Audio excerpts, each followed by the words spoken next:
Horror, as a video game genre, is a fairly unique categorization. Most genres describe the interactive portion of the game, how the thing operates while you're playing it. For instance, every part of first-person shooter describes the game type, a ranged combat game where you play as hands. What do you do in a horror game, though? Be afraid of things? That's not video games, there isn't a be scared button on a controller. Horror isn't really a video game genre in the traditional sense, it's the intended way the game is trying to make you feel. The only other genre that gets classified based off how it's trying to make you feel are adult-only games. Any type of game you want can be a horror game. I mean, there's a horror card game now. Some foundations work better than others for making scary games, but there's a near endless amounts of ways to approach it.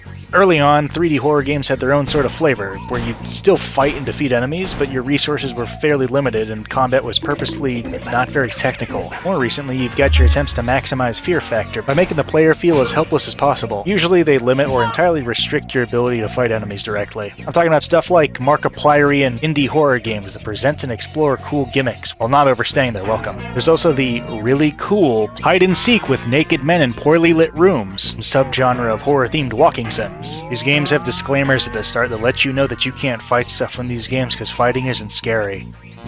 These games suck. For as many horror games as there are that try to make the player feel weak, if not totally helpless against threats, there's plenty of games that don't really try to make you feel all that vulnerable, but still half wear the horror tag. This intersection of games often gets called action horror, the most quintessential titles in the group being the Resident Evil 4 family of third-person shooters with resource management focuses. They're horror.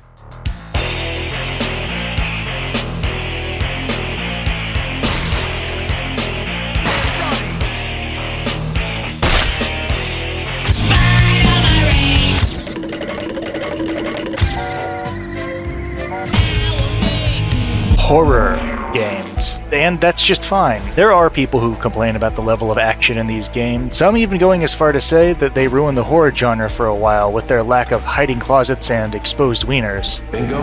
That perspective has always seemed a little silly to me though. After all, RE4 and Friends have some very effective scary moments.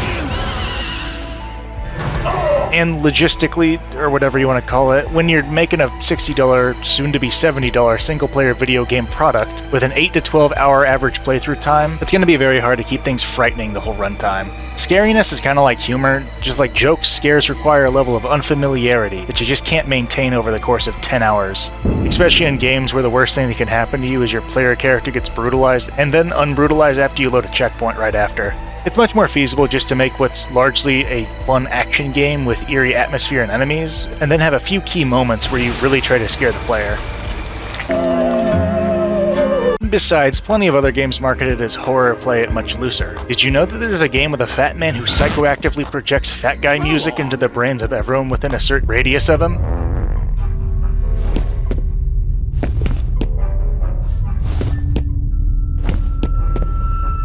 Would you believe that this happens in a horror game? F.E.A.R is a unique breed. It's a horror tactical shooter. Tactical shooter meaning, well, you know, semi-realistic hit-scan weapons that make you have to focus on managing sightlines behind cover, instead of trying to sidestep projectiles out in the open. It's the type of game marketing people might call boots on the ground, except it's a horror game, so the ground is haunted, and so are the boots.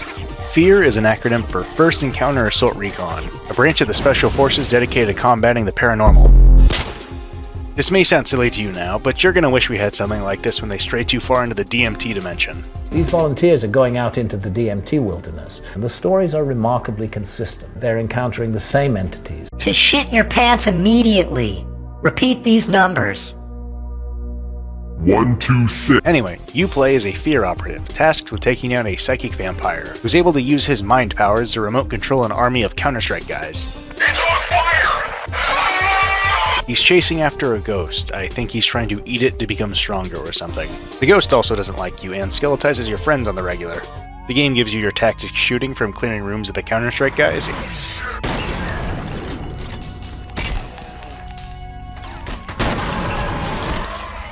And your horror from in-between haunted house sequences, where the vampire and ghost take turns burping horror stings in your face.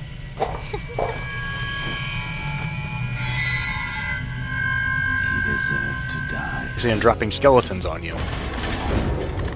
Occasionally, you'll have to take a detour through an imaginary hallway of blood or something. Even if the horror sequences don't make you wet yourself, it's a pretty novel way for a shooter to split up fights. Instead of having platformer sequences or hearing about someone's wife in between shootouts, you get trolled by ghosts. The main meat of the game is the gun violence, and it's very good. A lot of the firearm models may look like they're made out of Play-Doh, but everything else about them is convincing. There's a bullet hose SMG, mediocre assault rifle, dual-wieldable pistols, an AUG that only shows up like 4 times, and a hilariously powerful shotgun.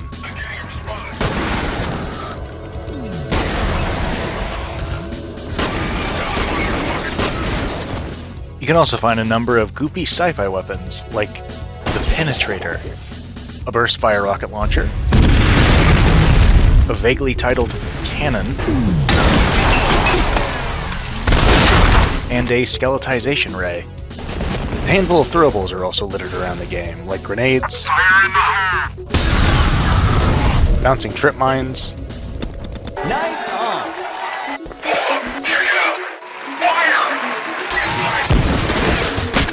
and spherical C4.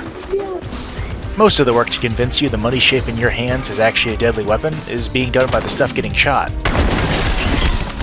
The game's environments are filled with exploding sacks of paper, fun-to-shoot physics objects, and breakable glass, all illuminated by dynamic lighting, which is sometimes being emitted by swinging physics lights that are also fun to play with. The game's audio design is also doing a lot of the lifting. Different surfaces make different sounds. Obviously, bullet impacts will sound different, but also your footprints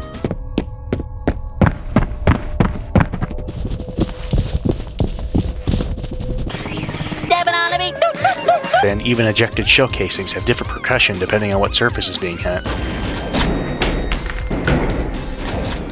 Despite how much fun the game makes it, you're not actually meant to be shooting the environment. The vampire thralls are also very animated, and reactive to damage in ways that are still impressive over 15 years later. When they're not in the middle of suffering from ballistic trauma, enemies act pretty smart. They'll react to your flashlight, interact with things in the environment, and coordinate with their friends to try and flank you. The clones will do verbal callouts to coordinate with each other.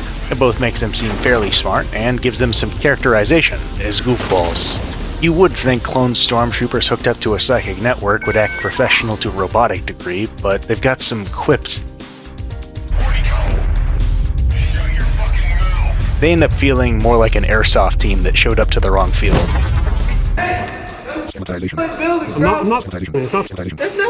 This is. Also mixes with the game's excellent effects and deafening explosions, and it feels like extremely violent bullying. Not just at the level of shoving a nerd into a locker, like shoving a nerd into an industrial lathe. The game doesn't really ever try to make the grunt seem scary. Instead, there's some infrequent mini-boss style enemies that pop up every once in a while, and they're designed to be much eerier. There's heavily armored shock troopers that make monster noises. Occasionally you run into cloaking Sam Fishers that act like poltergeists, knocking stuff over to scare you throughout the game. Then there's actual poltergeists. Some annoying tanky sentry guns, drones, and mech suits, which don't seem very scary, but they have a habit of Kool-Aid manning their way through walls in a consistently startling fashion, and maybe they're being driven by skeletons or something. Oh yeah!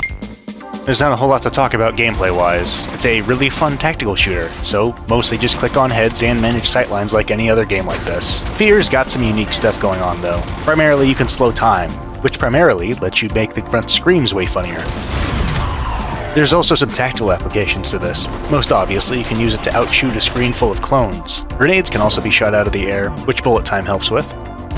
But please understand that while less impressive looking, beaming grenades directly into people is much funnier looking. Finally, you've got multiple kick maneuvers. The signature, an aerial roundhouse, and a slide kick. It's not a great idea to try these on the big guys. The dude has 0 footsies. And early on, they're unnecessary overkill since a simple gun dash will down most enemies in the first few hours. But against the tankier clones you fight later in the game, or the cloaking Sam Fishers, a good roundhouse kick will do the work of 4 shotgun blasts to the face. Fun game. It's a weird case study in the sense that making it a horror game makes it a more interesting tactical shooter, but it's not that scary. But making it more scary would involve changes that would make both it and do make other games less fun.